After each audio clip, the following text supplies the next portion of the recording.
Good morning to all. You are listening to a special St. Kitts and Nevis Election 2020 edition of Inside the News on Win FM, sponsored by TDC Insurance, Carib Brewery, and The Cable.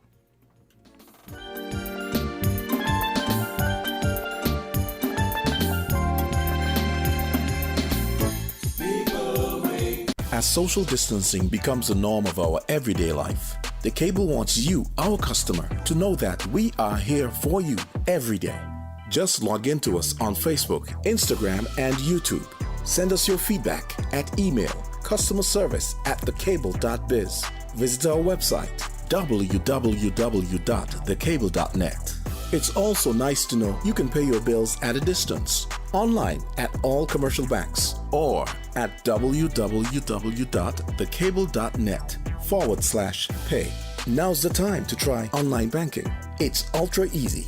Call us at 465-2588, 662-7742, or 763-0184. The Cable. We're here for you.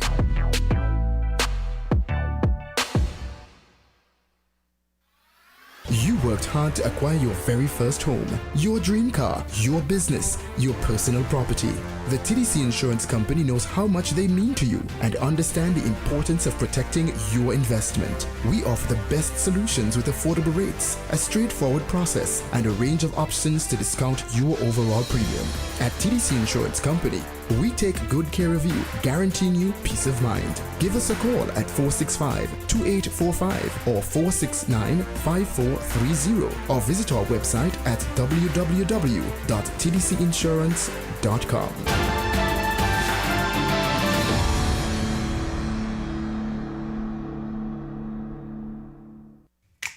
Maybe it's the way the brilliant gold liquid reflects our sunshine, or how the bright blue of its label mirrors the clear Caribbean skies overhead. Maybe it's the fresh, crisp taste of this beastly cold beer on a scorching hot day. Maybe it's even the way it brings us all together. But one thing is for sure, Carib is very much a part of who we are wherever we're from in the Caribbean. Carib, it's the way we play. Drink responsibly. People make the world go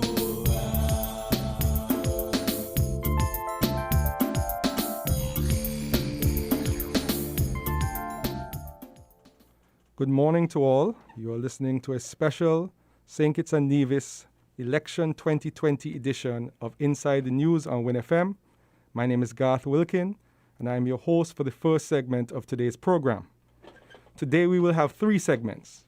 For the first hour before the newscast, our guest will be the Right Honourable Dr. Denzel Douglas, former Prime Minister and political leader of the St. Kitts Nevis Labour Party, and Honourable Marcella Liebert, former 2-time representative of the people of Central Bastia and former Speaker of the National Assembly, both of whom are candidates in the upcoming election for the St. Kitts Nevis Labour Party.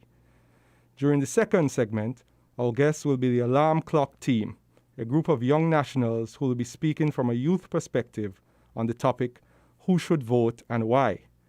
The hosts of Alarm Clock will be Gian Williams and Desi Brown. The guests will be Patrice Harris, Roma Richardson, Natasha Gray, and myself. Alarm Clock operates on the mantra that it is time for the people of the Federation to elevate political discourse in St. Kitts and Nevis and deal with the issues under the theme, Wake Up and Rise Up. During the last segment, our guest will be the Right Honourable Prime Minister, Dr. Timothy Harris, and a special guest representing Team Unity. This segment will be hosted by our esteemed Managing Director, Mr. Clive Bacchus. What a lineup. It's going to be an interesting day.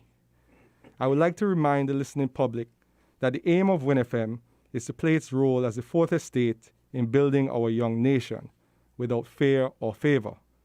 Our mission is to educate the people of our federation and allow all sides to express their views on issues of public importance. We aim to create an accessible medium for all to make and hear sober recommendations, ideas, and concepts for the development of the federation, not only from our policymakers, but from all of our people. With that said, the Win FM family is pleased to have in studio, thus far, the Honourable Marcella Liebert. Welcome to the program. Morning to all of our listeners and our viewers. And I'm very happy to be here. I'm not here for a very, very long time now, so I was pleased to have this invitation. I was just wondering if you would get here, so I'm happy to be here. Okay, we welcome you back. Thank you. Honorable Marcella Liebert, can I call you Honorable Marcella for Just the program? call me Marcella. I'm fine with that. Thank you. The plan today is to ask some questions. Then we will take some questions from online, our online viewers and callers to the program. And then we will allow yourself and Dr. Douglas to then make statements on behalf of the St. Kitts Nevis Labour Party. Is that fine with you? Fine with me. Wonderful. So let's get straight in.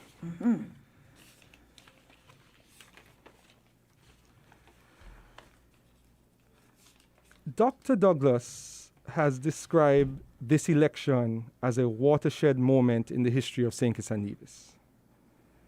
Given the importance that your party has placed on it, which issues, in your opinion, should matter more to the voters?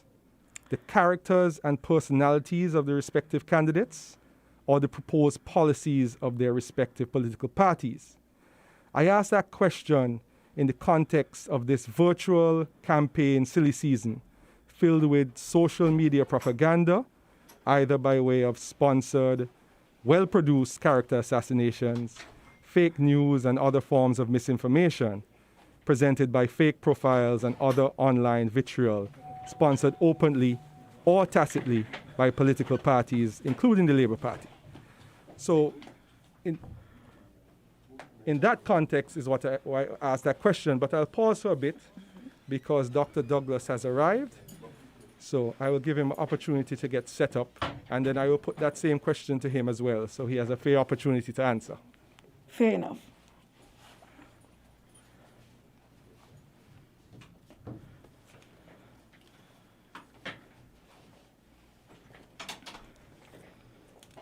I don't know if you would have heard the whole question, so you're going to repeat it? Yes, I'm going to repeat it, yes. Wonderful. Yeah.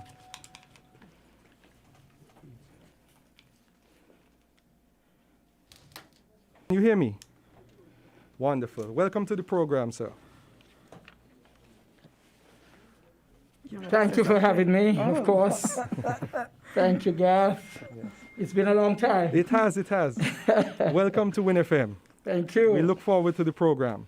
As I was indicating to Marcella, who has authorized me to call her Marcella during the program, what we'll be doing is we'll be asking some questions, taking some online questions, taking some questions by call, and then I will ensure that there's more than enough time for statements to be made by yourself and Marcella. Is that okay with you, sir? That is fine. Wonderful. So the first question that I was asking when you arrived was, you on other stations and publicly have described this election as a watershed moment in the history of St. Kitts and Nevis. Given the importance that you have placed on it, meaning the election, which issues, in your opinion, should matter more to the voters? The characters and personalities of the respective candidates, or the proposed policies of their respective political parties? And I ask that question in the context of this virtual campaign, which has been filled with media propaganda, either by way of well-produced sponsored character assassinations, fake news, and other forms of misinformation presented by fake profiles and other online vitriol, sponsored either openly or tacitly by political parties, including the Labour Party. What do you have to say is the most important? Do you want me to go first? Yes, feel free. Thank you. Thank you for your question. First of all, let me say I'm not aware of any sponsored vitriolic campaign by the Labour Party. And I'm not saying that Labour people may not be engaged in it, but the party itself has not been sponsoring or has not sponsored any of those things. So I want to say that from the outset. You asked whether the issue should be about, whether it should be about character or about proposed policies. That's how I understand it. I don't think it's an either or. I believe it should be about both. Because leadership, especially in a time of COVID, is a critical thing. And so character, when I say character, I'm not talking about personal abuse. Let me get it right. But character, whether or not you are a competent leader based on the things that have happened and so on, that to me must also play a part along with the policies. But of course, the policies matter a lot. And I have to say, Garth, that what may have been of maybe importance in some cases pre-COVID would have been sort of pushed down the ladder after COVID. And so the issues, to my mind, that are extremely important right now are jobs, jobs, jobs, knowing that so many people have been laid off, sent on holidays, on reduced hours of work, and also health, because COVID would bring, health was always important, but it would bring it into sharper focus. And so you have health being also a very critical issue. Education, because as you can see, our schools are closed. Many of the children are not benefiting from any form of education at this point in time. And so that also would take very sharp focus. And then again, education pre-COVID would be completely different from education post-COVID, because we have to be more technological at all levels now, not just at maybe the CFBC or high school level, but the primary school level as well. And so we would have to have that technological slant to our education. We also have to look at the health side of the education. For example, our schools, are they going to be completely sanitized and so on, so that you have the children, whenever they go back out, and what is going to be the kind of maintenance structure that we put in place to ensure that on a daily, maybe twice a day basis, these things happen to ensure the health of our children and our teachers in a school environment, as I would say would happen also in a work environment. And so for me, if I were to pick three at the top, those would be it for me. I just want to say as well that character matters, because it is important that you have the right leader and the right leadership. And I'm not just talking about someone like the Prime Minister, but in terms of the entire team who is going to lead the country in a post-COVID environment. And so character is also very important. And when you think that this government said that good governance was the main thing, was their mantra throughout that last campaign, then it's very important for us to hold them accountable and to be able to say, well, look, let us look at this good governance business, because good governance would also affect the type of leaders that you're putting forward to the electorate, if good governance is also supposed to be one of the criteria. I could have a lot more to say, and I could talk about this for the entire day, but I know how it is, so I'm going to leave my initial comments there and allow Dr. Douglas to have a stab at it. Thank you. Thank you, Marcella. Let me again thank our listening audience for this opportunity to speak to you from the studio of Win FM during this general election campaign. I support the deputy leader and the candidate for constituency number 2, Marcella, the Honorable Marcella Liburd, for the views that she has expressed so far in giving answer to this particular question. I support all that she has said. And I emphasize that the issues which we had before us before COVID-19 were very critical in terms of the type of persons that the electorate would have been asked to put back into our parliament, or those who were to come into the parliament for the first time.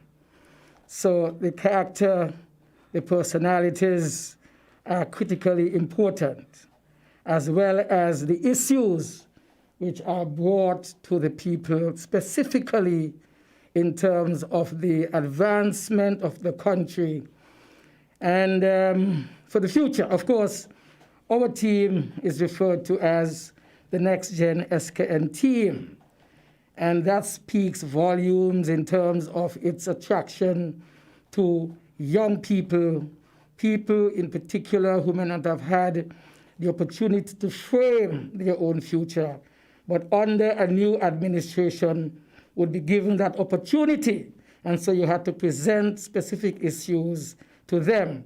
As she mentioned, job opportunities, education support, the empowerment generally, land distribution, acquiring their own homes, building their own families from a relatively secured position. There was the issue of crime and violence and the tremendous pressures that were being placed on our women folk. We heard very often of sexual assaults that were going unreported, uninvestigated, and these were some of the concerns, of course, that we had. Post-COVID-19, they have not disappeared.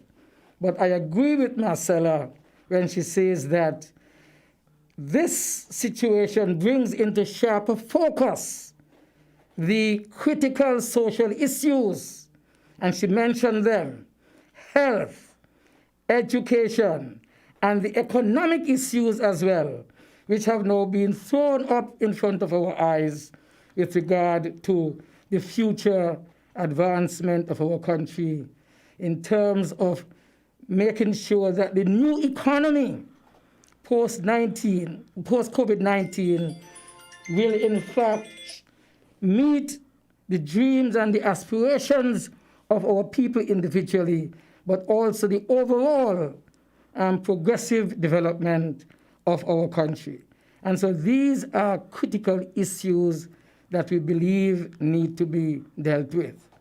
If you're going to seriously advance our country, you could not do so without seriously considering the type of person who you would want to lead our country through difficulties.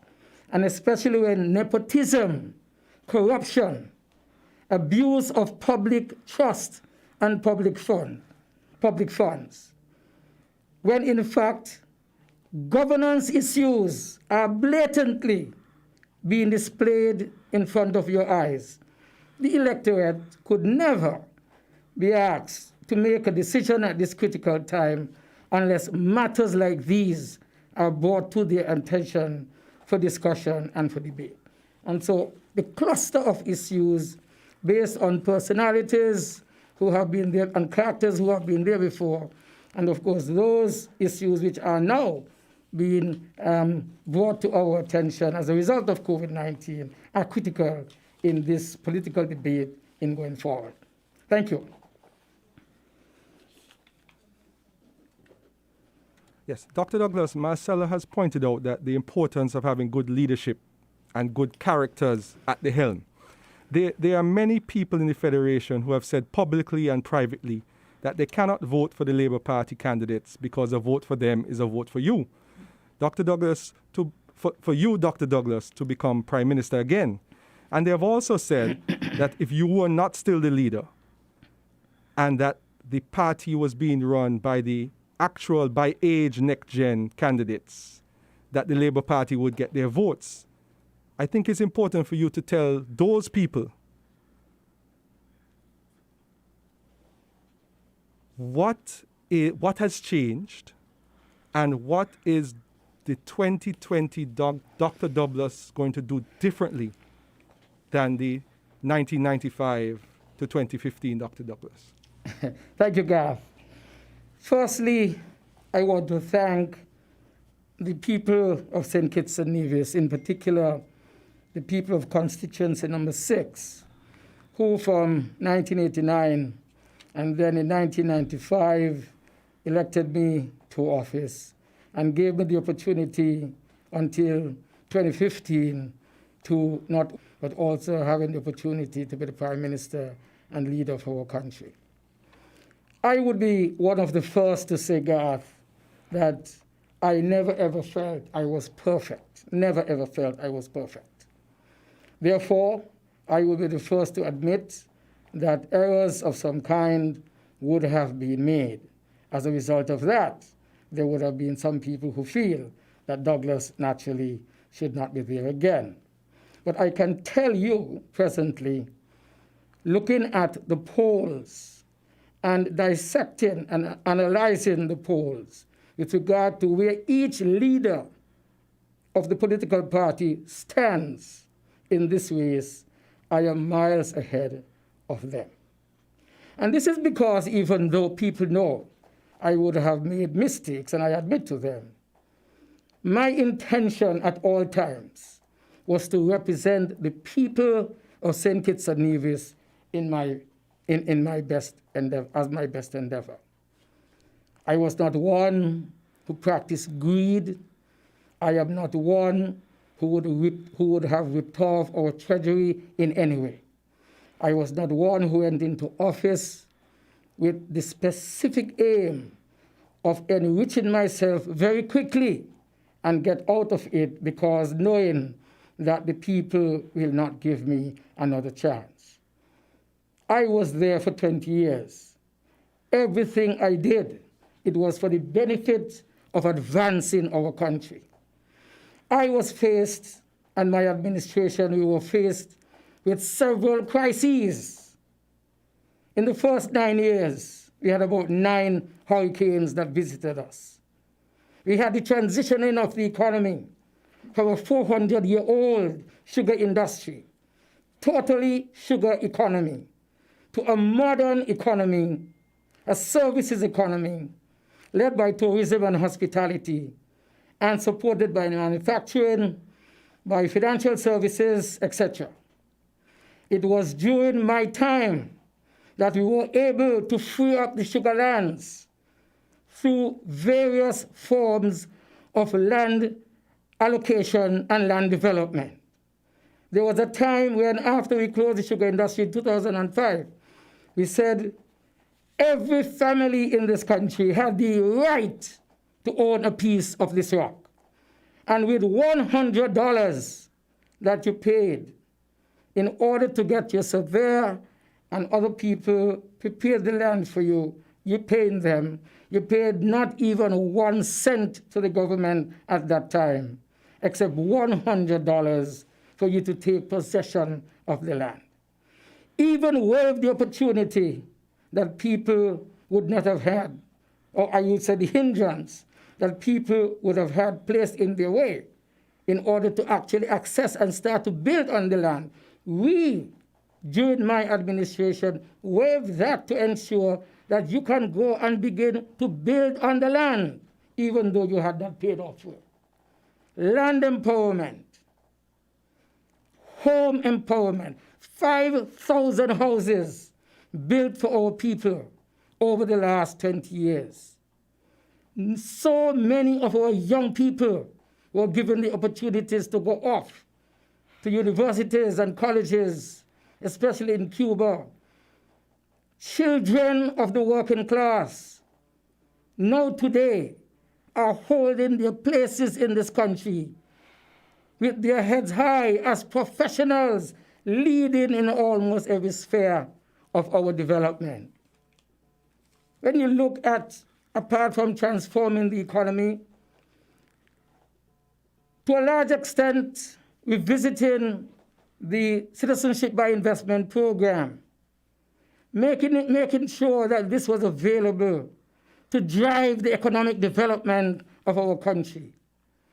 We went through the crisis of post-sugar closure, chalked up a debt over the years of about 170% of GDP. But before we left, after working closely with the IMF in a very successful and credible program, were able to leave $900 million in our treasury, pay down the debt, reduce it from 170% of GDP to close to 70% of GDP, and left $900 in the treasury, $900 million, dollars in the treasury for the rest of whatever we owed to the IMF to be repaid. So when today we are hearing that people are saying they paid off the IMF, it's a joke. It is a total dishonesty. And deception. And it is deception. So this is what I did. I am proud of my achievement. I know I am not perfect. No, people seem to have had a problem with me, with the way that we went into the parliament back in 1995, 2015, January 2015, in attempting to get the boundaries changed. Maybe we would have overreacted. And for that, we have already realized we made a mistake. But I said to you, it was because of the passion of making sure that we would not live for generations and be guided in our electoral process and system by boundaries of 1989. 1989, when the country has been changed so dramatically, when the demographic changes have been documented in several census reports, yet we were being told we still have to consider these boundaries for elections. Maybe, as I said, we erred, and for that, of course, I ask that we be forgiven and let us move on, because the passion to look after the interests of our people is still there. And now that I have had the opportunity to put a new team together, the Next Gen SKN team, they are there. They are ready to serve. I have said publicly, I am their coach. Sometimes I am their team leader. I will get you to victory. And then eventually, Douglas will fall back in the sunset and enjoy this beautiful country, St. Kitts and Nevis. That is my answer, my brother. So can I assume that you are a new and improved Dr. Douglas who has reflected on his time in office and has looked at the mistakes that he has made and has decided that you're going to be a different, improved human being as a leader of the party? Is that a fair statement in response to what you said? Of course, you're right. And I have said that myself publicly. And to some extent, you can see what is the result of all of that. Persons who moved away from my administration are now saying, we really thought that we were getting something better.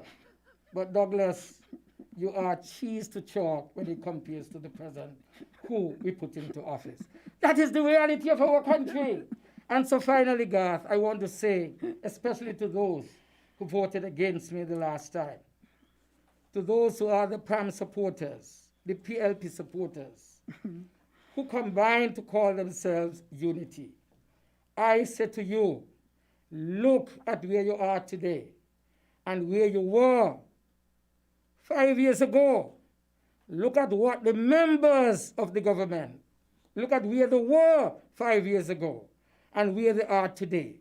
Look at what they have done over 5 years compared to what I did for 20 years.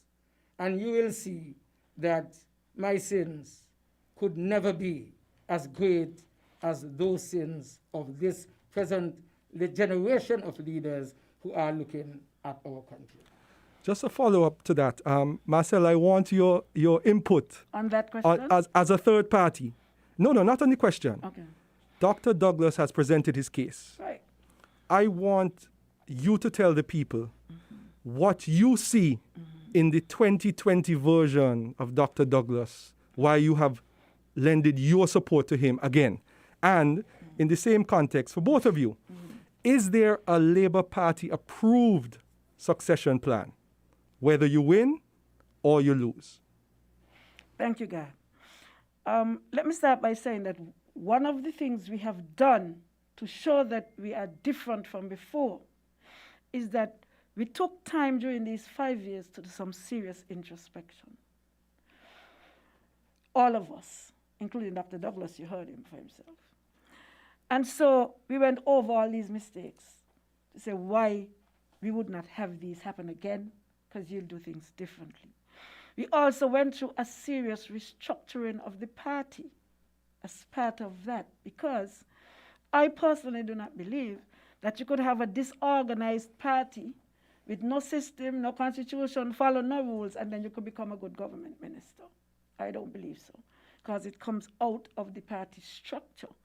So we took time off to restructure our constitution so that our candidate selection process, for example, which was something that people always questioned over the years, became something that you documented and put to the party for them to vote on as a way forward, and that helped us tremendously. And so I'm very happy with the outcome of that process that produced the candidates that we have today. Also, I can say that the candidates that we have today, all of us together, we hold Dr. Douglas accountable. And so when people talking about, oh, Dr. Douglas this, and you have to do what he says, it is the furthest thing from the truth. As a matter of fact, for the last, if you watch us over the last couple of years, this news set, you would see so many of us take the lead on many occasions. So many of us, that doesn't happen in other parties. I take the lead many times. Dr. Ju takes the lead many times. Congress takes the lead many times. I know you're aware of that. And so on. So many of us take the lead. And this is part of the process of the coach, where you're really trying to train leaders to take over from you.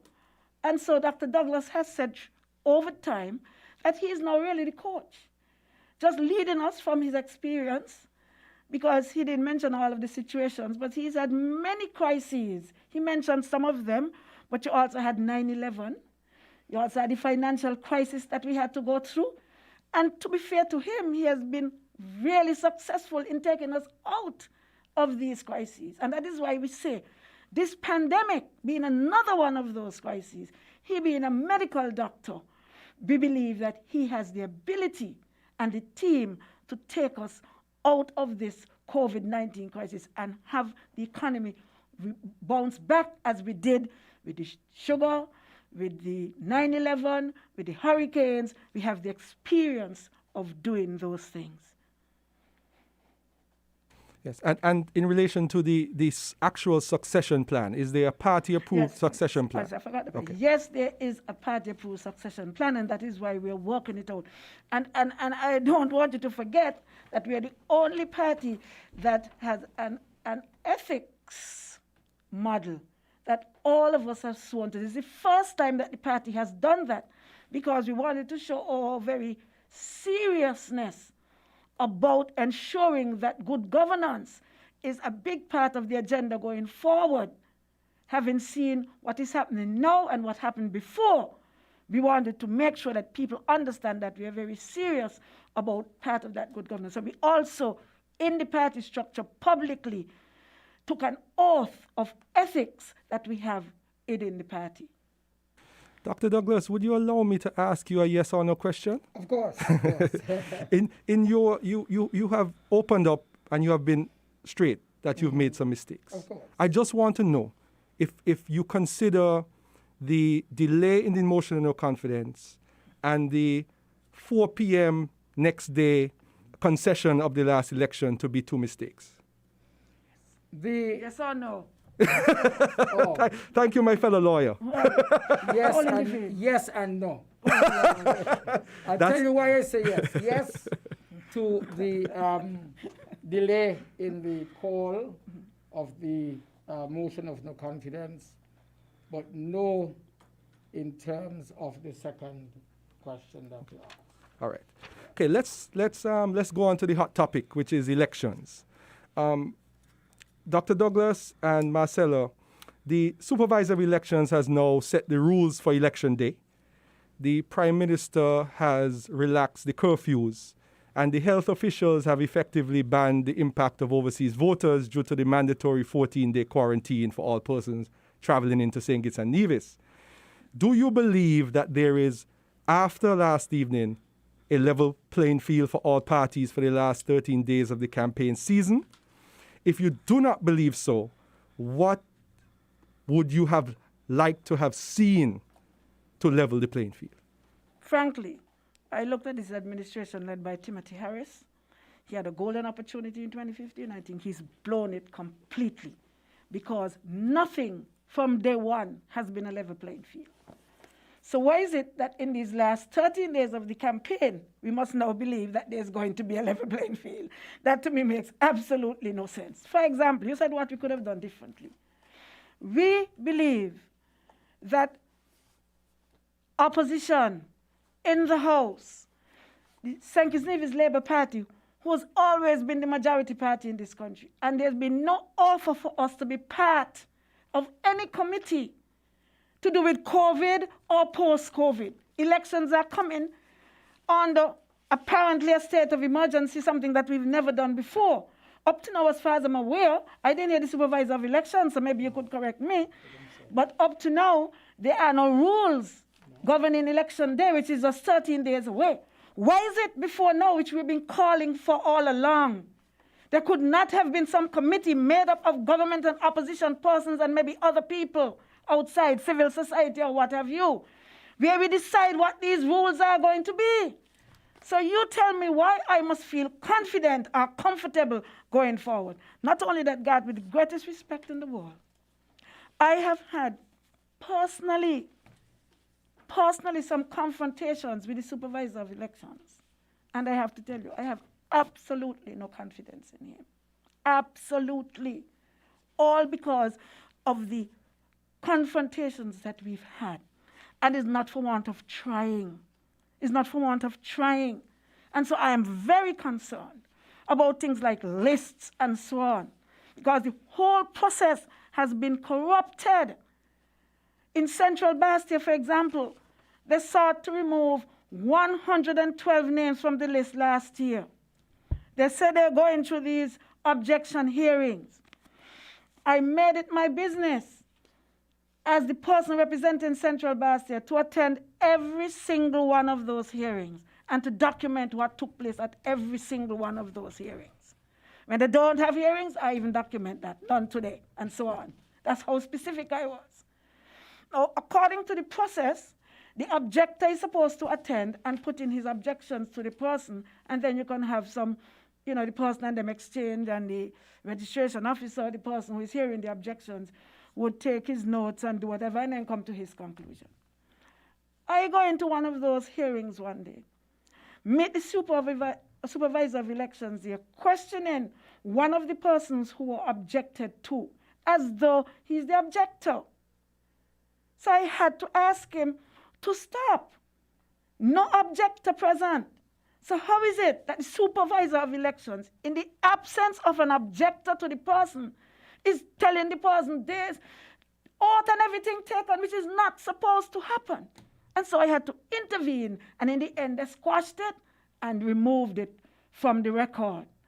I have been to the supervisor of elections on more than one occasion. We've written about the fact that names in constituency number 4 were removed from the list without due process.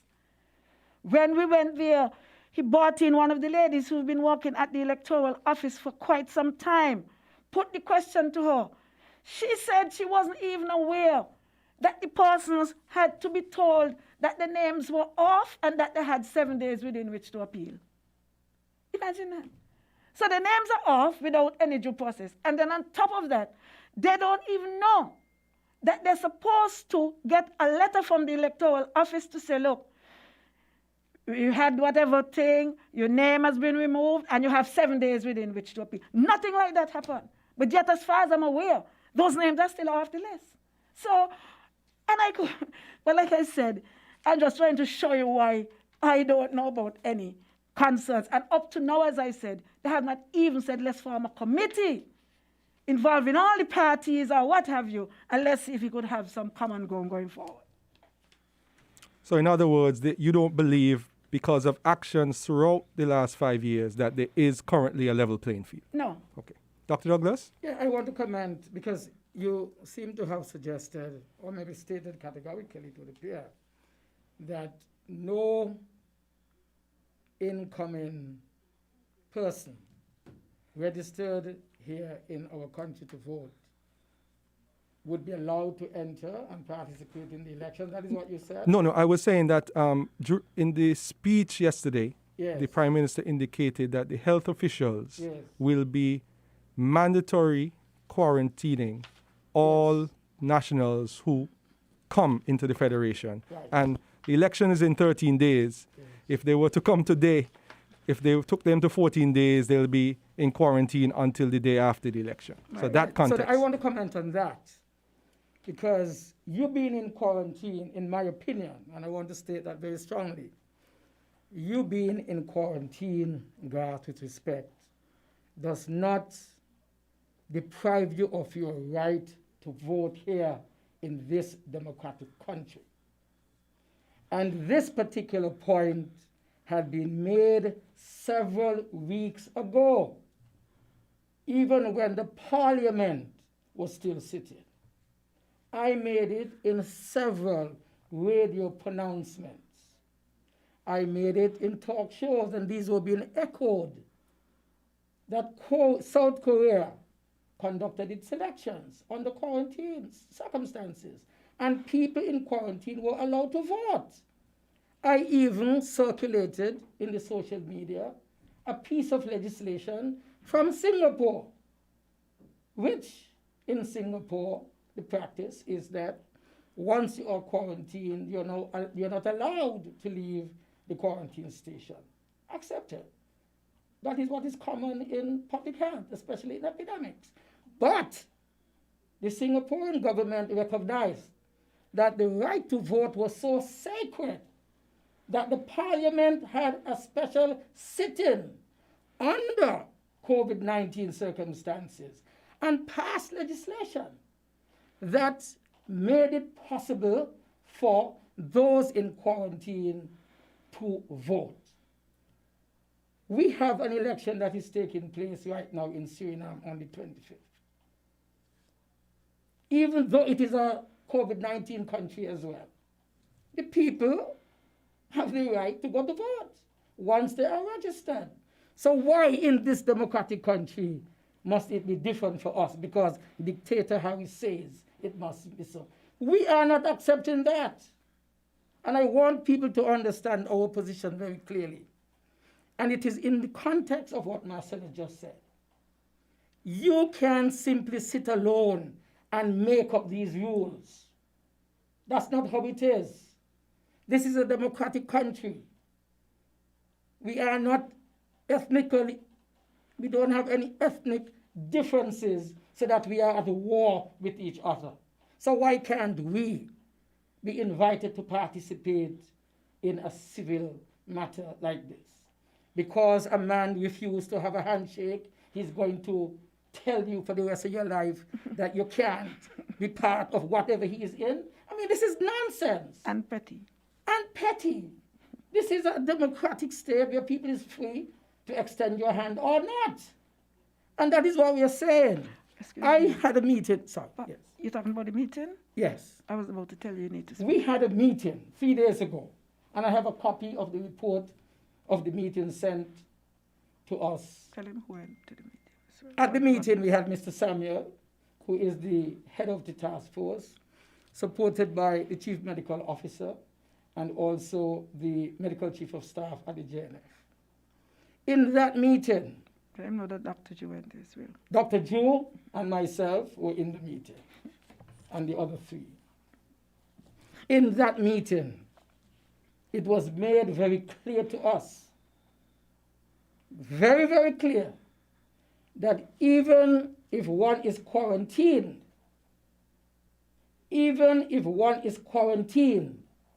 that person would not be deprived of his right to vote. And I really commend the chief medical officer for taking that position with the full support of the other two members in that meeting. I tip my hat to her. Because some people are confusing the right of someone to vote, having come into the country and being quarantined, as against opening up your borders. We're not saying that. None of us here on this side, and none of our colleagues is saying that we must just throw open the borders.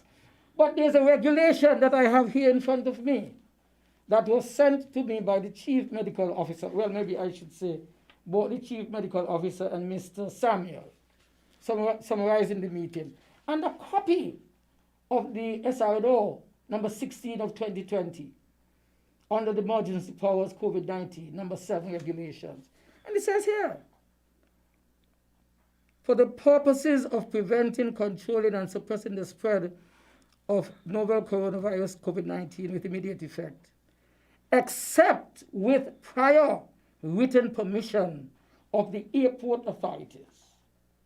And so what was discussed in that meeting was the form that you have to present with the facts, the name of the aircraft, how many people are coming in, so that they here on the ground can statistically prepare themselves in terms of the quarantine stations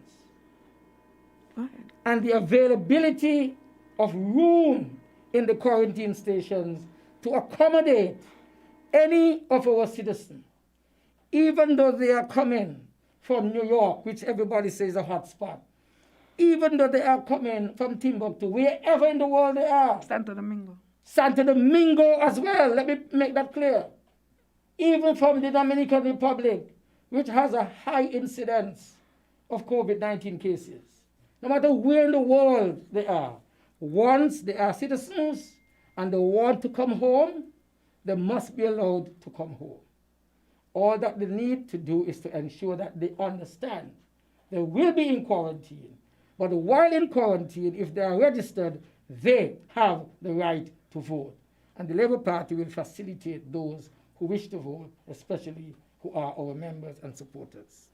Dr. Douglas, that is exactly the topic, or one of the topics that will be discussed by the young people on alarm clock as soon as this program is ended. Yes. So feel free to listen, and if you want to remain and make an input, please feel free to.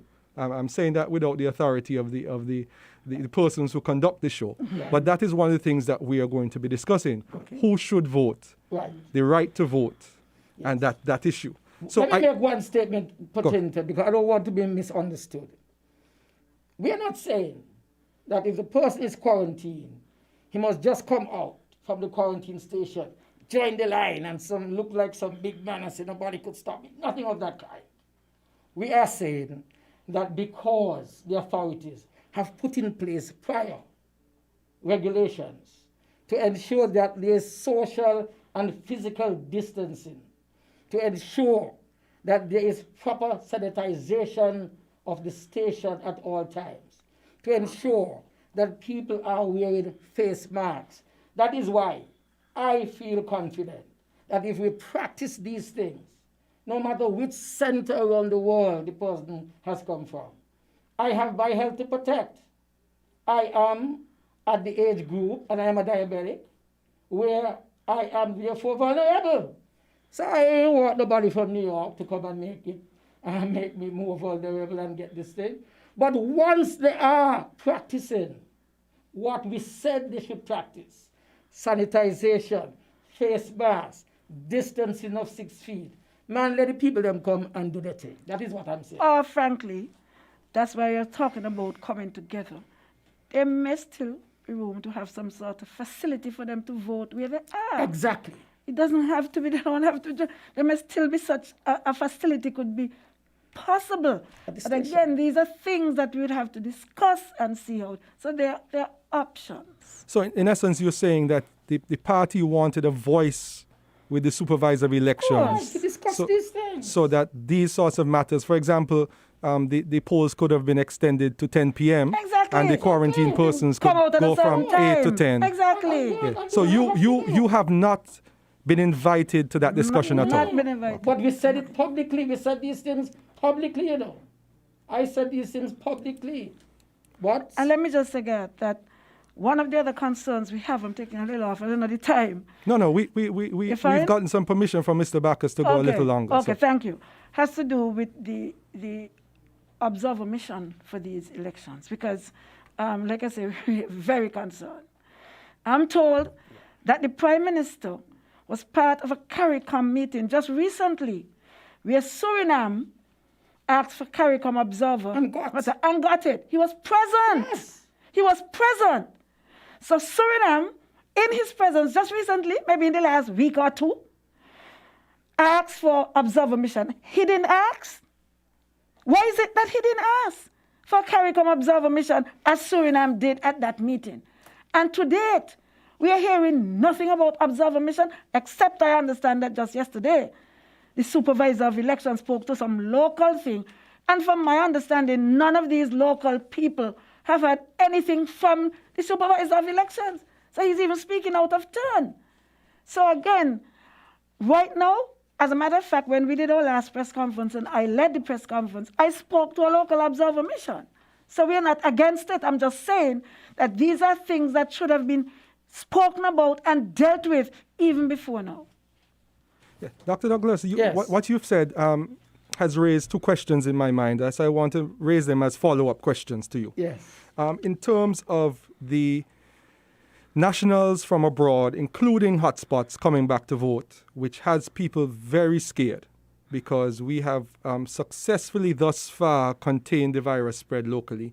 People are concerned that if anybody comes from a hotspot like New York, where a lot of our nationals are, it could potentially bring a second wave to the country. In that context, there are many people that say that the Section 108 of the National Assembly Election Act states that, or defines bribery, a criminal offense, as every person who directly or indirectly, by himself or herself, or by any other person, or on his or her behalf, gives, lends, or agrees to give or lend, or offers, promises, or promises to procure or to endeavor to procure any money or valuable consideration to or for any voter, or to induce any voter to vote, commits the offense of bribery. So I want to ask you a direct question. Because of the last 25 years of our history, maybe more, the last 30 years of our history, whereby political parties or their donors have sponsored persons to return to vote, either by way of buying tickets or arranging charters. Do you believe that that, in of itself, breaches the bribery section in the National Assembly Elections Act? That's one. Mm-hmm. And in terms of good governance, which is a term that is thrown out by a lot of people, mm-hmm. is your party prepared, or do you have a plan, or will it be in your manifesto? How high is it on the agenda that there be good governance, which includes electoral reform, constitutional reform, campaign financing laws, freedom of information, and integrity in public life? Are you, if you were to become the Prime Minister in 14 days, putting that high on your agenda? Mm-hmm. So those two questions led from what you have said about, because in essence what you are saying is, listen, there's no level playing field.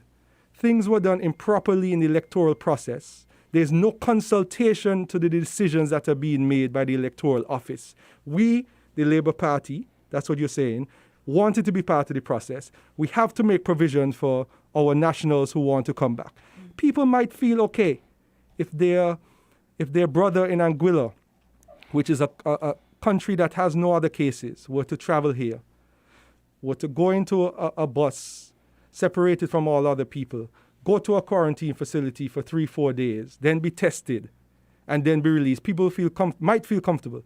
But no one, I can see no one that would feel comfortable with a charter full of 150 people from Newark landing in St. Kitts to go to any facility.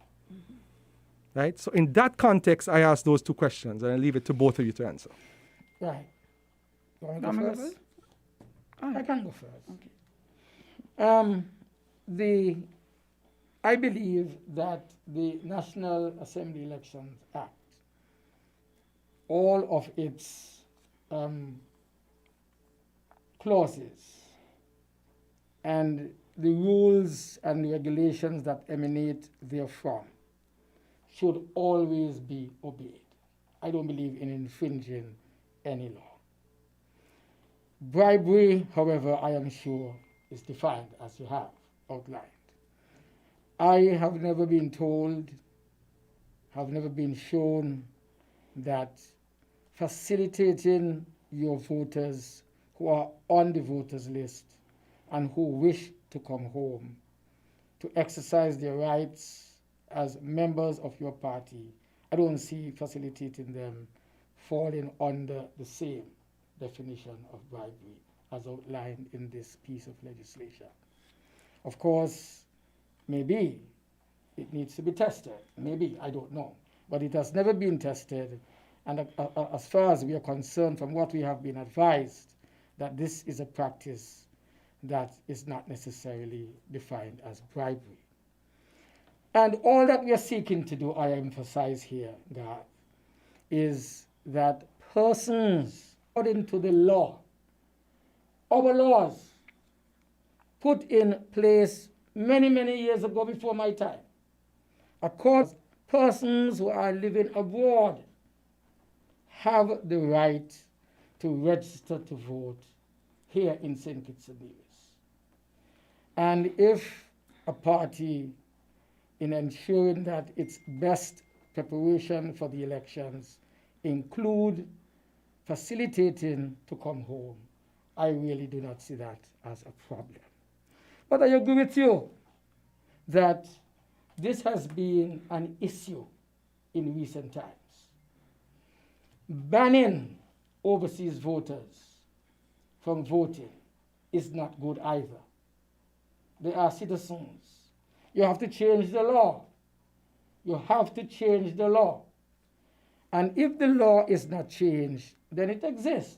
And sorry, not to cut you off, but do you believe that if that law is to be changed, because I think everyone can agree it is the law now. Yes. If that law were to be changed, Yes. do you believe that must be done within a comprehensive constitutional reform and or by way of referendum so the people can decide?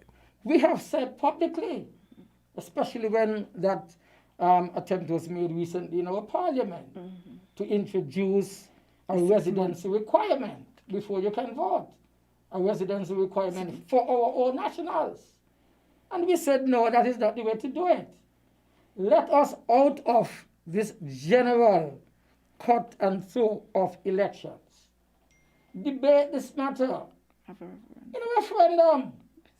And whatever the people suggest, that's what we will do. That's exactly what we will do. Because there was a time when this was not done. Unfortunately or fortunately, this was introduced by the former Simmons administration. It was never there before. So we must never forget that. And we are in a position now to say, because we've discussed this at length in our party in moving forward, because we realize it's a contentious issue. And we're saying, let it be a referendum. And you're right. We subscribe fully to the good governance agenda. We, before any candidate in this election was signed off by the national executive to be a candidate, he or she had to sign formally in the presence of the public because a camera was there to capture it. We introduced the code of ethical conduct that each one of us had to subscribe to. In terms of the constitutional reform, we want that to happen. We have the Bryan clause in it. And recently we are now understanding that the government almost went to the parliament a few weeks ago to introduce a Douglas clause, saying that, oh, Douglas had a diplomatic passport to Dominica. He must be banned from participating in the elections here. A Douglas clause. We need to have electoral reform. We need to have constitutional reform. We subscribe fully to those kinds of things, including campaign financing and including, as I said, and we've tackled that, integrity in public life. I believe myself. But Dr. Douglas, Yes. people say in response to that, that you had 20 years in office and you did not pass any of those laws. Why? How are you going to convince people? And I'm giving you opportunity right now to convince people that in 2020, on June 6th, Dr. Denzel Douglas is going to be different with regards to the governance agenda? Garth, people in this country, they trust me. People trust me. All kinds of things have been thrown at me. They said I'm going to get locked up 5 years ago. Well, the time almost run out. Now it's only, 13 more days. I hope me ain't get locked up. They said that a plane was waiting at the airport to take me out. I hope it is not so for this next 13 days.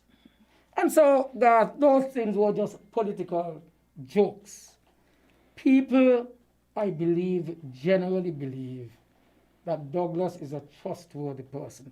Yes, there was a serious character assassination on me in the last election. And that is why I asked the PAM people and the PLP, look at yourself today. Do you trust this man? Do you trust that team? Look at Douglas after 20 years. What do I have? If I invest my money into some properties, which I believe was going to be critical for my future, my own money, every bank account I believe I have had has been searched thoroughly. What have they found? Nothing. Every property that I bought it to the bank. I still have mortgages on my properties. Right now, mortgages I have on my properties. So the point I am making, Garth, is this. People trust Douglas. Douglas has not been perfect, but Douglas is not a scam. He is not a scam. Douglas is a trustworthy man. Look at the polls today. In fact, I want to say to you, Garth, please facilitate a debate between myself and Prime Minister Harris. Please, with FM, I want you to organize that. Organize it over the next 12 days that we have. Dr. Douglas, as chairman of WinFM, I promise you that I will write a letter to yourself and Dr. Harris to see if we can facilitate a debate. Anytime. I challenge him to a debate because people, I believe, trust me.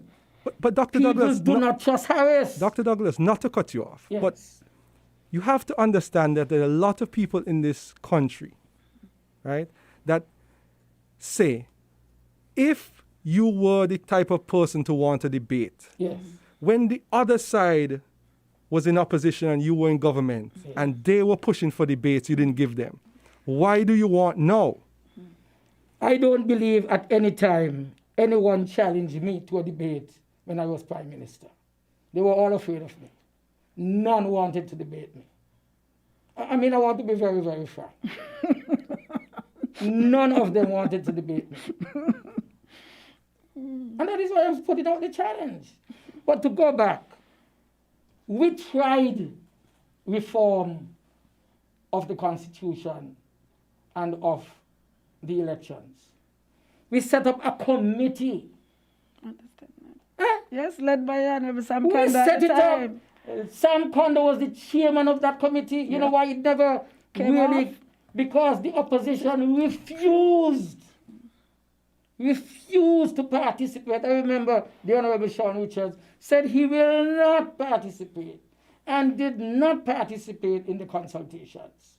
The introduction of the ID card, when we went all the way overseas, we did that because people said they wanted to improve on the electoral process.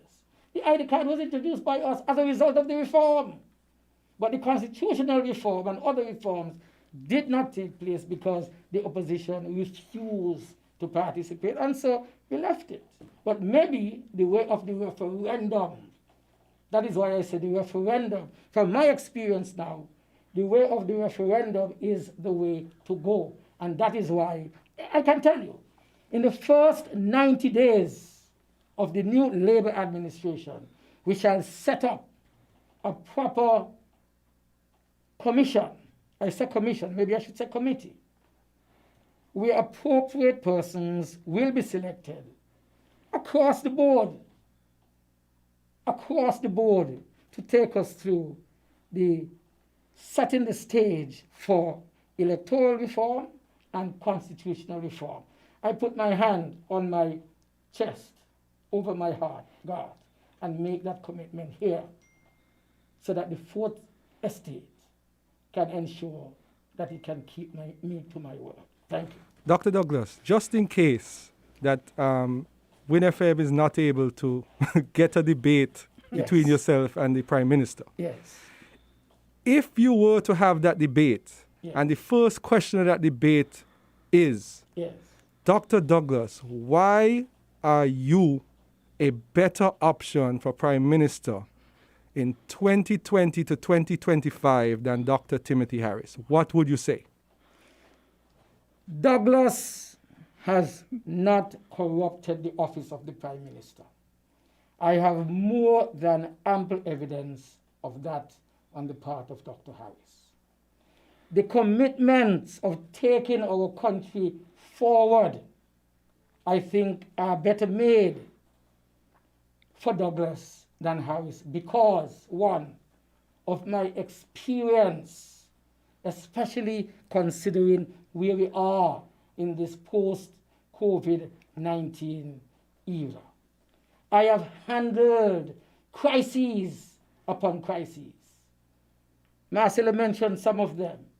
But the public health crisis that we had in HIV/AIDS in the late 90s and in the 20s, it was Douglas who was called from within the region to take an international stage in order to assist the world in finding solutions to the HIV/AIDS pandemic, which today is under control. Even though we don't have a vaccine as yet, it is under control. People have been in communication with me who are saying, why aren't you coming forward to help us?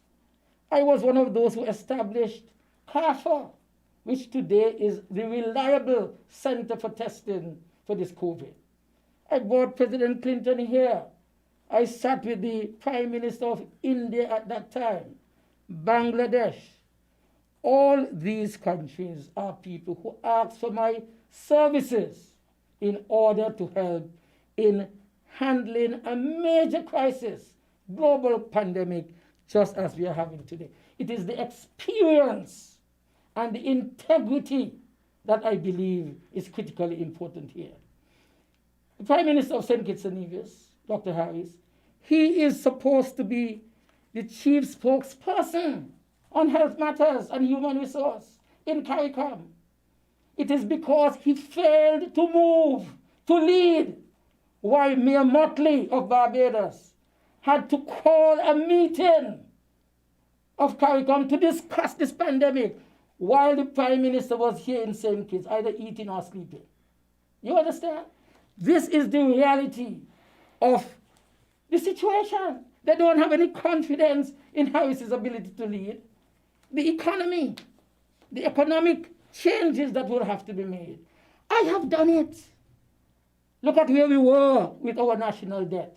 Where is it today? Where is it today? $900 million left there to bring our debt down. We positioned the entire economy, placed it on 4 major planks as a foundation. And from that, we are building. We will get the support again from the international community in moving forward. And for those 2 reasons, I give why I believe I would win that debate if it were to be held. Hands down. Hands down. Okay, we're running out of time, but I want to ask you, Dr. Douglas, Yes. can you promise, and I assume that the manifesto will be released sometime this week, can you promise that you will be back here next week at 11 a.m. to have a discussion on the manifesto? Next week, Saturday? Next week, Saturday. Sure. Okay. God's blessing, I will be here. Okay. And Marcelo, Dr. Douglas, his last statement is why he should be Prime Minister. So I should give you an opportunity and to make your final statements as why you should be elected. And I want you to also, I'm going to see to be fair, because I asked Dr. Douglas a yes or no question. I want to give you also a stipulated question. A yes or no question? No, not a yes or no. tell us, the people of this country, in 2 sentences, why you remain a soldier for Dr. Douglas as leader of the Labour Party, and your closing remarks, and then we'll go from there. For one thing, I found that Dr. Douglas gives you an opportunity to express yourself regardless of what you hear out there. Sometimes the decisions that are made are against the decisions that he would have made. And so you are given a fair chance to speak your mind, and you can speak to any of the others. Nobody is holding you and saying, well, you have to do this. That, to me, is commendable, because if you know him, he has very strong views. And sometimes when he speaks and so on, as though, we always stand up and say, no, we don't believe that. So that is 1. 2. The second thing is, he's a man of the people. He's sincere, he's genuine in terms of his love of people, and that for me is a big plus, because I find myself being the same way. Okay, and any closing statements? Garth. We have around 3 minutes. Garth, Yes, Dr. before the Douglas. closing statement, can I ask you a question? Yes or no? That, you sure? Do you think that Jonel can beat Marcelo? Of course not. Dr. Douglas. Jonel is his friend, but he knows that. Oh, Listen, Dr. Douglas, I'm going to answer that question like you would. Jonel is my very good friend. Marcelo is my good colleague. Yep. I would dare not pick either of them because I have respect for both of them. The political answer enough? it's also. So, thank you, Dr. Douglas Yeah. and Honorable Mud for coming to the program. As I said, we would love to see any representatives of the party next week at the same time, same place. And we hope then to go into a dissection of the manifesto that you will be presenting to the people. So thank you very much for coming. It's been a long time, but we've welcomed you back with open arms. And I think that has been an informative program. So everyone have a good day. We're going to go to the news, and then we will continue with Alarm Clock, and thereafter the Team Unity will be here. Okay.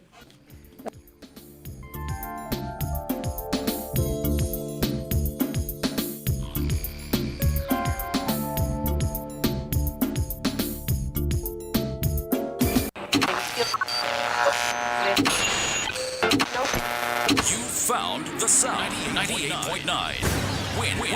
Win FM. We now bring you the Win FM Headline News. The Win FM Headline News is brought to you by Caribbean Alliance, KDP Enterprises, The Grange, Carib Brewery, CNC Trading.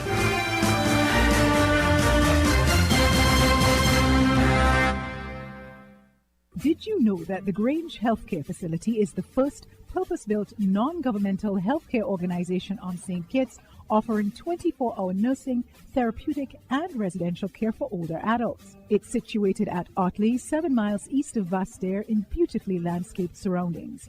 The Grange has a team of highly trained professionals and provides care that's rated as being comparable with UK and North American standards. The Grange offers varied accommodation to suit your individual needs, and our all-inclusive packages make the cost of care per hour the most competitive on the island.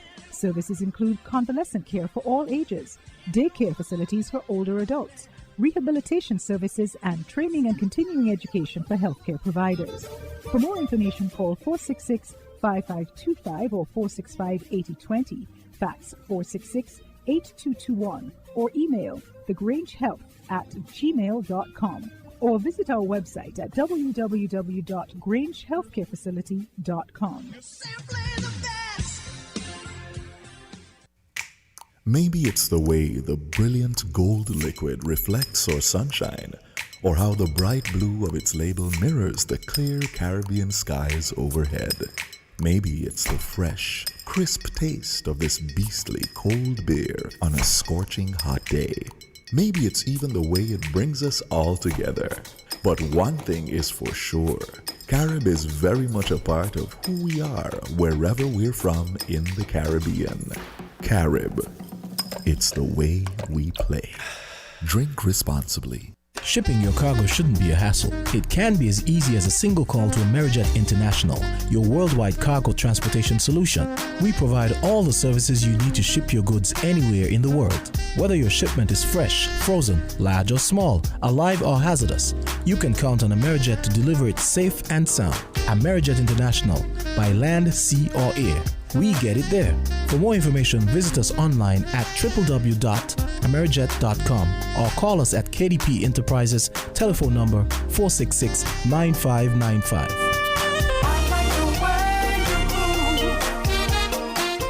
Protect your lifestyle with Caribbean Alliance Insurance. Dealing well with a local reputation and service for second to none. Securing you is our mission.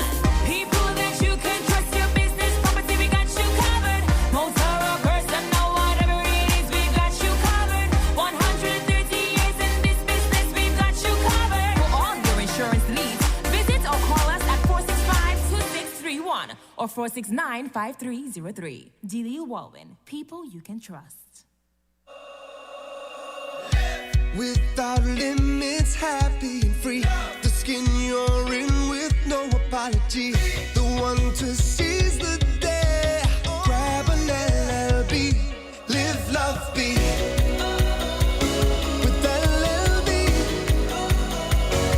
Live, love, be. Live, love, be. Be who you know you can be. Grab an LLB.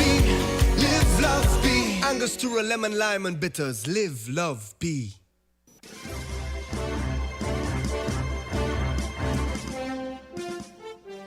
WinFM's weekend special Inside the News on Saturday features segments that include appearances from the leadership of the St. Kitts Nevis Labour Party in the first segment, the social group dubbed the Alarm Clock in the second segment, and the Team Unity Administration in the final segment. Former Prime Minister and leader of the St. Kitts Nevis Labour Party, Dr. Denzel Douglas, whose administration was in office from 1995 to 2015, faced this question from Inside the News host Garth Wilkin. Yes, Dr. Douglas, Marcella has pointed out that the importance of having good leadership and good characters at the helm. There are many people in the Federation who have said publicly and privately that they cannot vote for the Labour Party candidates because a vote for them is a vote for you. Dr. Douglas, for you, Dr. Douglas, to become Prime Minister again. And they have also said that if you were not still the leader and that the party was being run by the actual by age next-gen candidates, that the Labour Party would get their votes. I think it's important for you to tell those people what has changed and what is the 2020 Dr. Douglas going to do differently than the 1995 to 2015 Dr. Douglas. Thank you, Garth. Firstly, I want to thank the people of St. Kitts and Nevis, in particular the people of constituency number 6, who from 1989 and then in 1995 elected me to office and gave me the opportunity until 2015 to not only represent them, but also having the opportunity to be the Prime Minister and leader of our country. I would be one of the first to say, Garth, that I never ever felt I was perfect. Never ever felt I was perfect.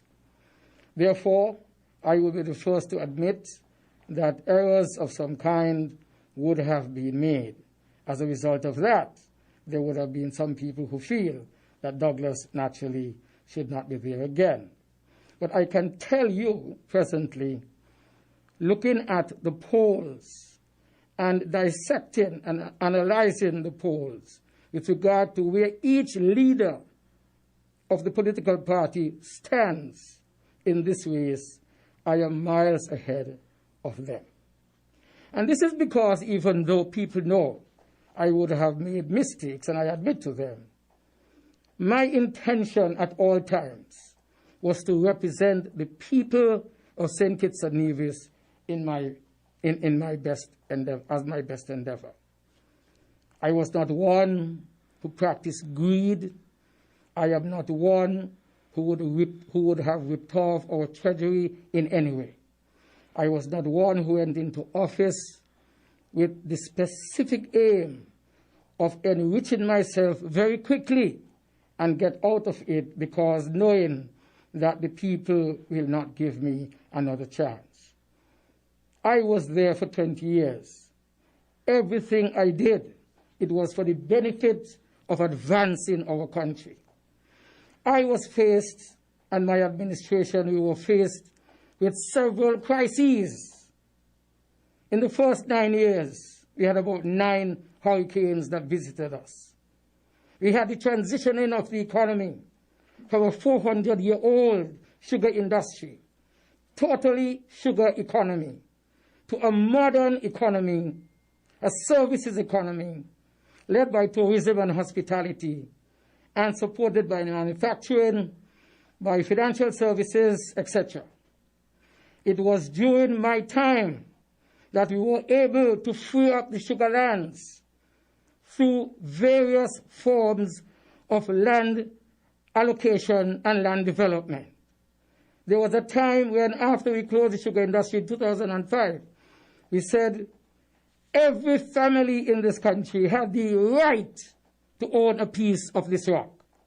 And with $100 that you paid, in order to get your surveyor and other people prepare the land for you, you paid them. You paid not even 1 cent to the government at that time, except $100 for you to take possession of the land.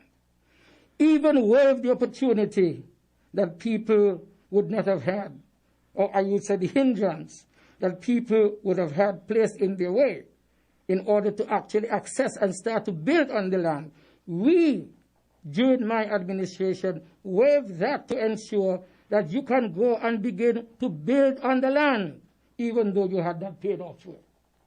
Land empowerment, home empowerment, 5,000 houses built for our people over the last 20 years.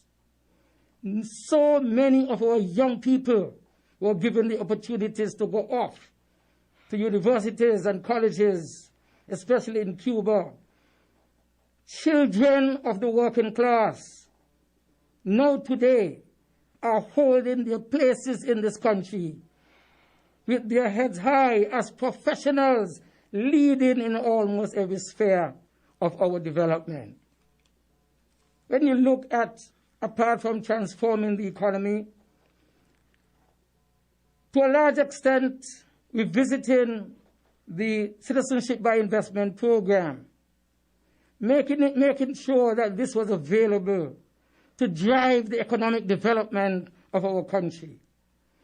We went through the crisis of post-sugar closure, chalked up a debt over the years of about 170% of GDP. But before we left, after working closely with the IMF in a very successful and credible program, were able to leave $900 million in our treasury, pay down the debt, reduce it from 170% of GDP to close to 70% of GDP, and left $900 in the treasury, $900 million dollars in the treasury for the rest of whatever we owed to the IMF to be repaid. So when today we are hearing that people are saying they paid off the IMF, it's a joke. Stay tuned after the headline news for more on the political issues of the day as the country moves closer to the June 5th general elections.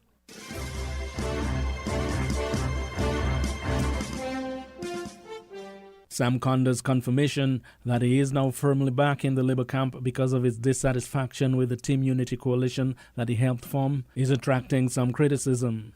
Condor this week resigned as St. Kitts and Nevis ambassador to the United Nations and also severed ties with the coalition that is seeking a second term in office. I have had much time to reflect on my affiliations, past and present, and I have concluded that it is more prudent to be part of a movement, the St. Kitts Nevis Labour Party, that has shown contrition for its missteps and is prepared to censure itself.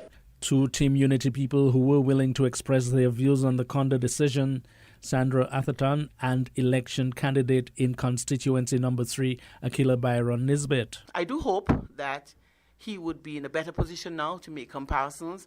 And if he feels like this is the right decision that he would have made, he would say. If it's not the right decision, I suppose he can come back again, because everybody have a right to change. And I am grateful that he would have shown other people that they have a right to accept or not to accept. But from your perspective, would you have preferred he stayed with Team Unity? From my perspective, based on where the country is going right now and the wealth of knowledge that Sam has, I really would have liked to see him stay with Team Unity, because Team Unity can benefit from the experience that Sam has. And that is for me my personal opinion. But I don't know why he decided to go to Labour. Team Unity would have lost. They would have lost out on not having Sam as part of the team. But I suppose that's how life is. Well, you know, everybody have their choices to make in life, and if that's the choice that he made, he must know what's best for him. At his press conference Thursday, Conda responded to a number of questions, including election-related ones, insisting that he is at peace with his decision to once again fly the Labour Party flag. The former ambassador, who was also Deputy Prime Minister in the Denzil Douglas-led Labour Party administration, indicated that it does not support the current state of emergency put in place by the government as part of efforts to fight off the COVID-19 pandemic.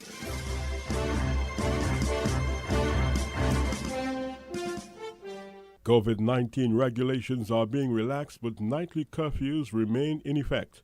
Prime Minister Dr. Timothy Harris made the announcement in an address to the nation at 4:30 Friday, 22nd May. Sessions will begin at 6:01 a.m. and end at 7 p.m. From Sunday, the day will begin at 5:01 a.m. and end at 7 p.m. on Saturdays and Sundays. From Monday to Friday, hours of limited operation will remain at 5 a.m. to 8 p.m. daily. We are now operating near normal every day, save for the nightly curfews. I must remind you that the nightly curfew remains in place and it must be adhered to. It will start at 8 p.m. and end at 5 a.m. next day, Monday to Friday, and it will begin at 7 p.m. and end at 5 a.m. Saturday and Sunday. Dr. Harris also announced that churches would begin opening doors to worshippers this weekend. COVID-19 required restrictions were put in place to protect the church membership and the wider society. I thank the churches for their outstanding cooperation today. I am therefore happy to announce that our churches will open their doors to their congregations for worship on Saturday and Sunday this weekend between the hours of 7 a.m. and 5 p.m. There will be conditions, of course, as we continue to seek to protect our people. Lines.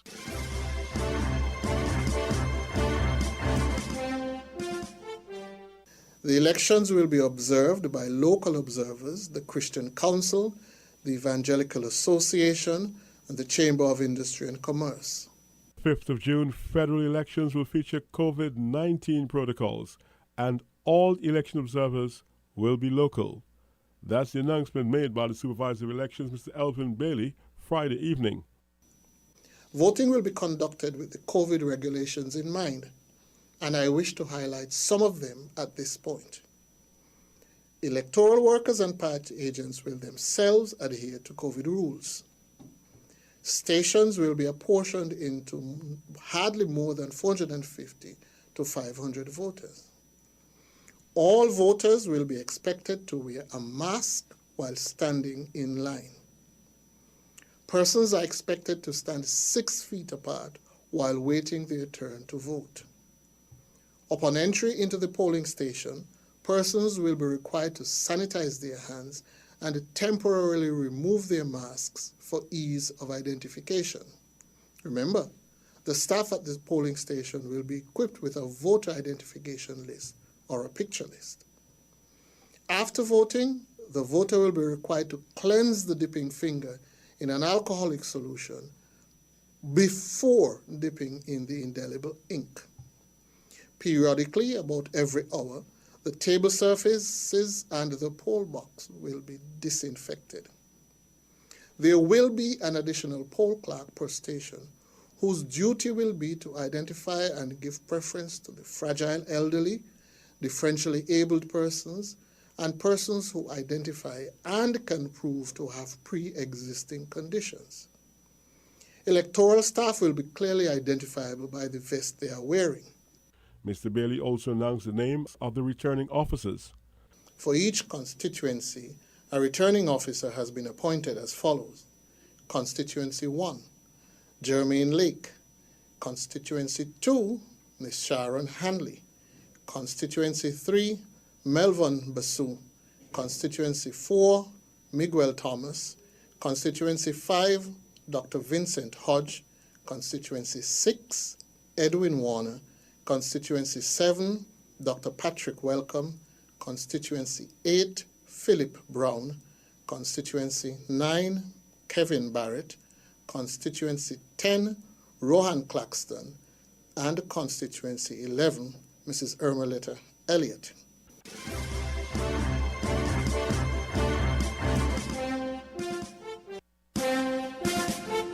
That was the WinFM Headline News, brought to you by KDP Enterprises, Caribbean Alliance, Carrie Brewery, CNC Trading, The Grange.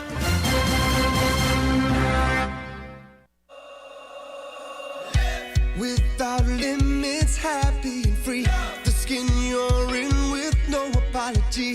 The one to seize the day. Grab an LLB. Live, love, be. With LLB. Live, love, be.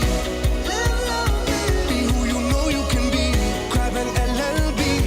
Live, love, be. Angostura, lemon, lime, and bitters. Live, love, be. Protect your lifestyle with Caribbean Alliance Insurance. Tilly Wall with a low reputation and service for second to none. Securing you is our mission. People that you can trust, your business, property, we got you covered. Motor or personal, whatever it is, we got you covered. 130 years in this business, we've got you covered. For all your insurance needs, visit or call us at 465-2631 or 469-5303. Dealey Walwyn, people you can trust. Shipping your cargo shouldn't be a hassle. It can be as easy as a single call to Amerijet International, your worldwide cargo transportation solution. We provide all the services you need to ship your goods anywhere in the world. Whether your shipment is fresh, frozen, large or small, alive or hazardous, you can count on Amerijet to deliver it safe and sound. Amerijet International, by land, sea or air. We get it there. For more information, visit us online at www.amerijet.com or call us at KDP Enterprises, telephone number 466-9595.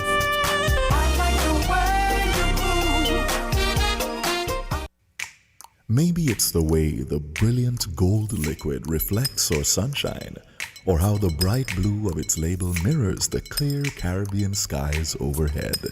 Maybe it's the fresh, crisp taste of this beastly cold beer on a scorching hot day. Maybe it's even the way it brings us all together. But one thing is for sure, Carib is very much a part of who we are wherever we're from in the Caribbean. Carib, it's the way we play. Drink responsibly. Did you know that the Grange Healthcare Facility is the first purpose-built non-governmental healthcare organization on St. Kitts, offering 24-hour nursing, therapeutic, and residential care for older adults? It's situated at Otley, 7 miles east of Vastair in beautifully landscaped surroundings. The Grange has a team of highly trained professionals and provides care that's rated as being comparable with UK and North American standards. The Grange offers varied accommodation to suit your individual needs, and our all-inclusive packages make the cost of care per hour the most competitive on the island. Services include convalescent care for all ages, daycare facilities for older adults, rehabilitation services, and training and continuing education for healthcare providers.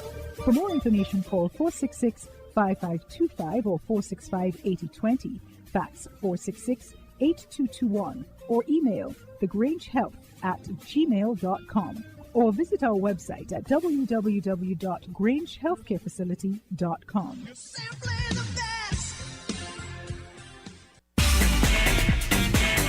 Found the sound 98.9 Win FM. People make the world go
As social distancing becomes the norm of our everyday life, the cable wants you, our customer, to know that we are here for you every day. Just log in to us on Facebook, Instagram, and YouTube. Send us your feedback at email customerservice@thecable.biz. Visit our website www.thecable.net. It's also nice to know you can pay your bills at a distance, online at all commercial banks, or at www.thecable.net/pay. Now's the time to try online banking. It's ultra easy. Call us at 465-2588, 662-7742, or 763-0184.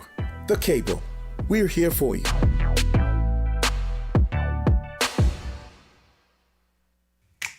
Maybe it's the way the brilliant gold liquid reflects our sunshine, or how the bright blue of its label mirrors the clear Caribbean skies overhead. Maybe it's the fresh, crisp taste of this beastly cold beer on a scorching hot day. Maybe it's even the way it brings us all together. But one thing is for sure, Carib is very much a part of who we are wherever we're from in the Caribbean. Carib. It's the way we play. Drink responsibly.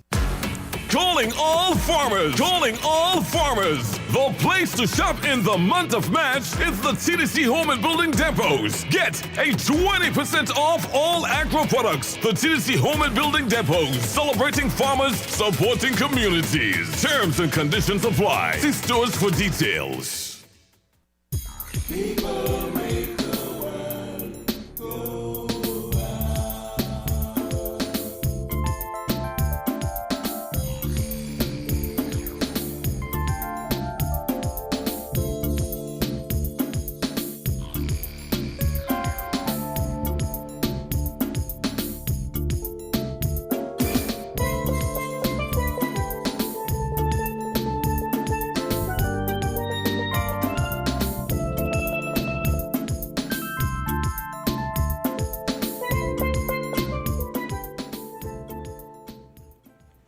Good afternoon to everyone. You are listening to a special St. Kitts and Nevis Election 2020 edition of Inside the News on Win FM, sponsored by TDC Insurance, Carib Brewery, and The Cable.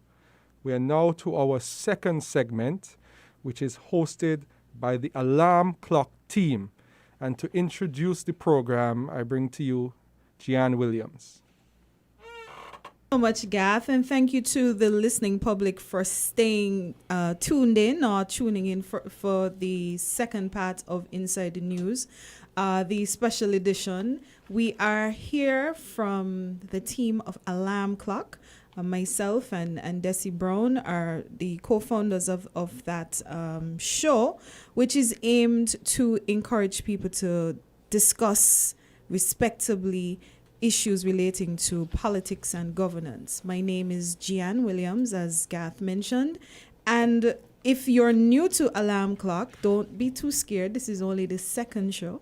We had our first show last week discussing the dissolution of Parliament and elections generally, and we had that discussion about what we think the election should look like, the considerations in light of the fact that we are in a COVID-19 era, and we had a really good discussion. And if you are interested in getting caught up with that discussion, we would invite you to go on the Alarm Clock YouTube page or the Alarm Clock Facebook page, and the shows are there. The recordings from the shows are there. We really are grateful for the responses that we've gotten to the show. And of course, we've gotten so much feedback in terms of future shows, who people want to see, suggestions that we should have the Prime Minister and the leader of the opposition come on a show.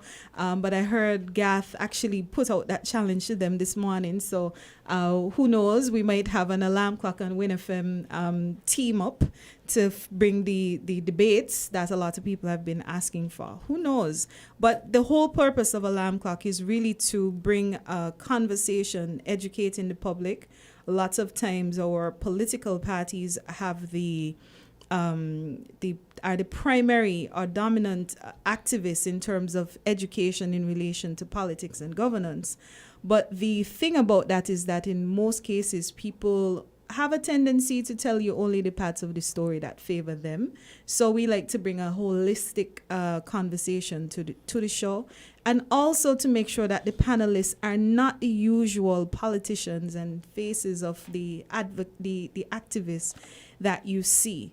So we mix vocal persons who are politically affiliated openly, some who are not openly politically affiliated, some who are openly not interested in being affiliated, and people who just generally want to see good for the country but they have ideas and they want to, we discuss them in that sort of forum. So that is what Alarm Clock aims to do, to just bring that level of discussion and show that we could have people of varying political views and still have respectable, full educational conversation. So that's what we're here to do. And again, we're grateful to Win FM for this opportunity to be broadcast live on radio.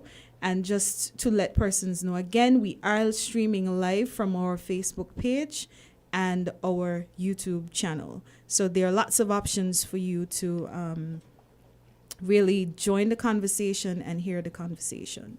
So today, the show that we'll be discussing is who should vote and why.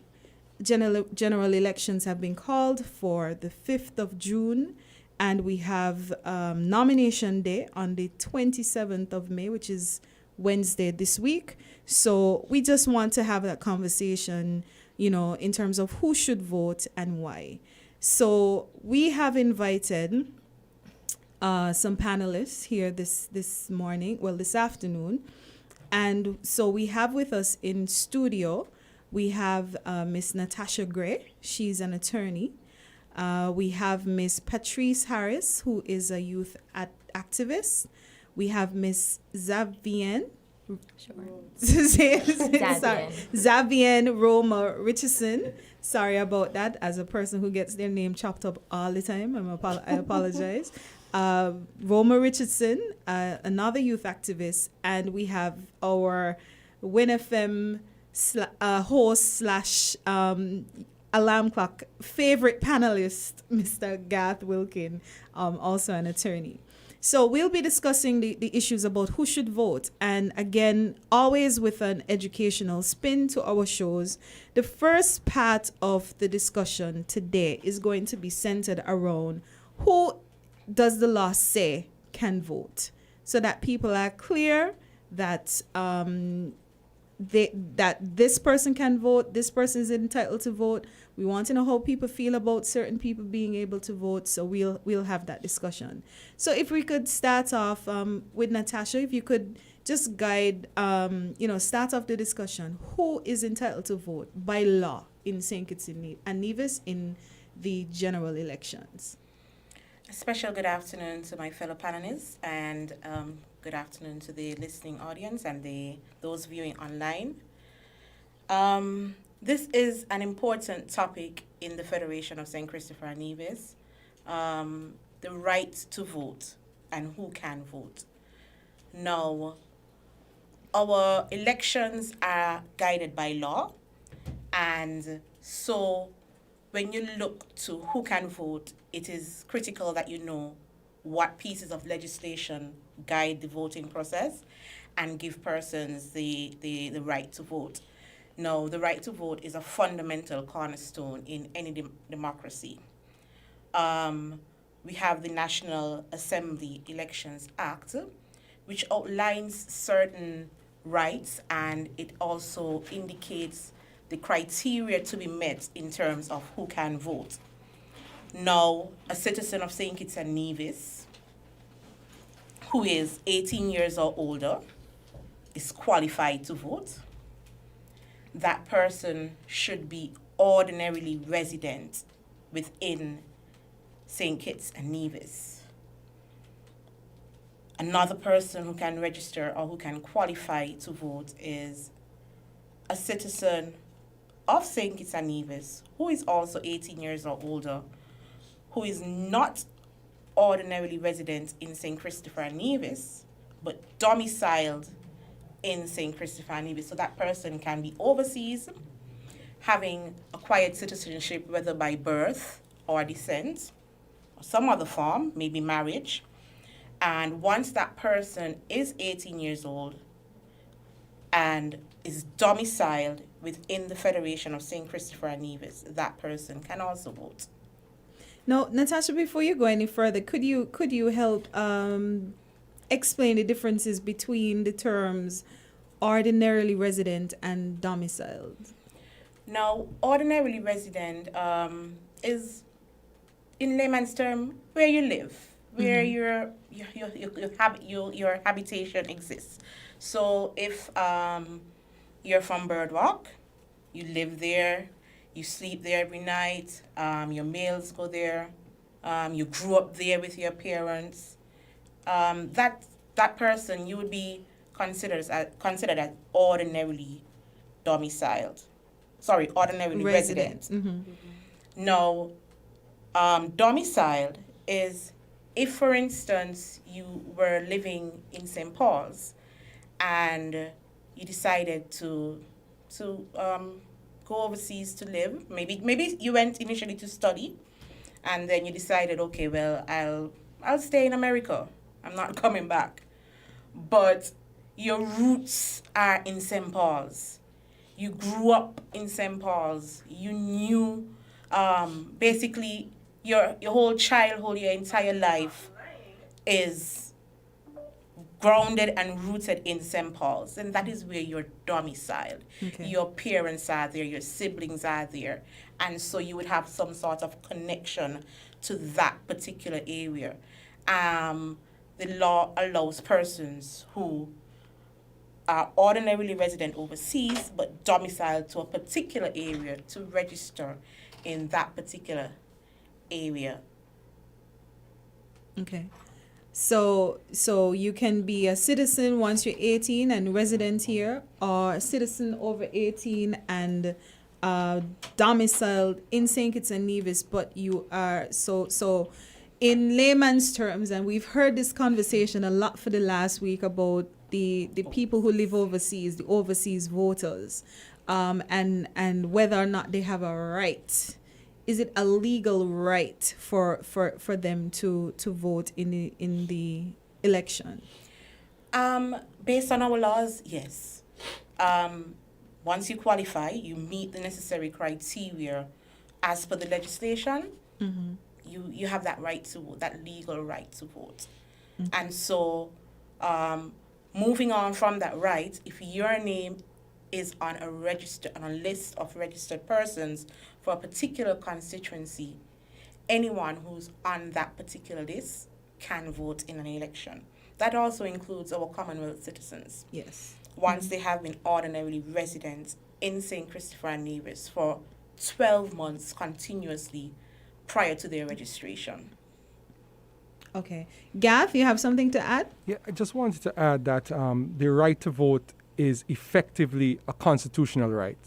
And I wanted to read from the case of that Premier Brantley had brought in Nevis in relation to the electoral issues that he had there when he originally lost the seat and then won in re-election. The court said that the constitutional right is conferred by the Constitution is twofold.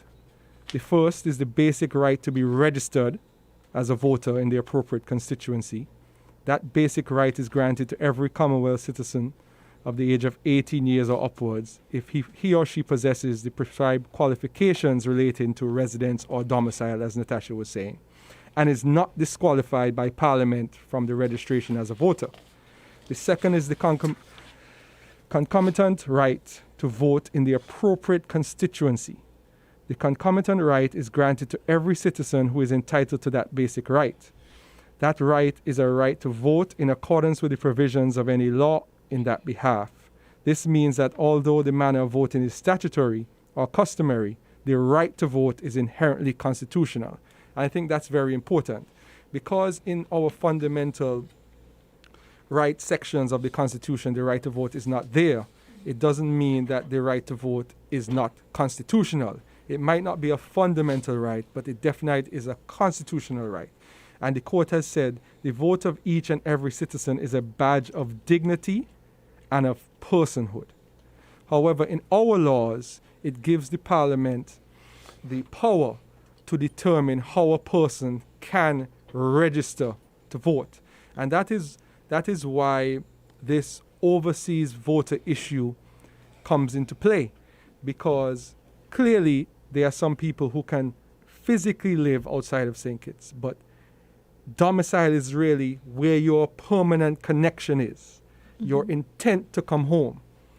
And in St. Kitts and Nevis, because of our large diaspora, I can find very little people that don't have family members that grew up in St. Kitts or Nevis that live abroad. Almost every family has an uncle, an aunt, a cousin, a brother, sister, daughter, son that lives abroad, but they might spend their whole days listening to Win FM because their connection to the country is so strong. They usually listen to the media more than people who live here, actually. Exactly. So, but there's a lot of people who are not in favor of that. People who believe that, you have already taken up residence somewhere else, you've registered to vote somewhere else, you come home once every 2 years for a carnival or a funeral or a wedding or something like that. And is it fear? I would be interested to know how the panelists feel. Do you believe it's fear that those persons who may not really have a full grasp of what's happening locally because they're not experiencing it, is it fear that they have an equal right to vote as the persons who are ordinarily resident here? Well, I want to jump in here. For me, I'll use some of my personal experience. So I would have lived abroad for about 6 years, and I just returned last year. And for my graduate studies, I actually did my dissertation on the impact of social media and how it crafts national identity for persons who live in the diaspora. And so you might find that as an individual who has lived abroad for 6 years, I've never considered myself as anything other than Kittitian. I've never involved myself in any other electoral processes. I've never participated beyond just being a resident there. I carry the badge as a Kittitian. That's my national identity. And so persons can physically live overseas but not have any attachment to that physical space. And so because of that and because of the importance of the work to be a part, you can live abroad and not be a part of a diaspora. That's the first thing I learned when I did my dissertation. Listen, they have people who just go away and be like, I don't want to be around no Kittitian. Precisely. You can go abroad and strip yourself of everything that it means to be Kittitian, that national identity. So